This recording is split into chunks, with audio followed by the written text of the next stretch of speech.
റസൂല് പറഞ്ഞല്ലോ, ഫർള് നമസ്കരിച്ചിട്ട് ഒരു മനുഷ്യന് അതേ ഇരിപ്പിലിരുന്നു കൊണ്ട് സംസാരിക്കാതെ ദുആ ചെയ്ത അവന്റെ ദുആയിന് ഉത്തരമുണ്ടെന്ന് നബി മുഹമ്മദ് മുസ്തഫ സല്ലല്ലാഹു അലൈഹി വസല്ലമ തങ്ങളല്ലേ പറഞ്ഞു തന്നത്.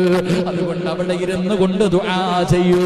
നീ ദിക്റ് പറയാതെ ആ നിസ്കാരപ്പായിൽ മിണ്ടാതിരുന്നാൽ, നീ ദുആ ചെയ്തില്ലെങ്കിലും, നീ ദിക്റ് പറഞ്ഞില്ലെങ്കിലും, നീ ഖുർആൻ ഓതിയില്ലെങ്കിലും, ആ നിസ്കാരപ്പായിൽ ഇരിക്കുന്ന സമയത്തോളം അല്ലാഹുവിന്റെ മലക്കുകൾ നിനക്ക് വേണ്ടി ദുആ ചെയ്യുകയാ. അല്ലാഹുവേ, ഈ മനുഷ്യന് പുറത്തു കൊടുക്കണേ അല്ലാ.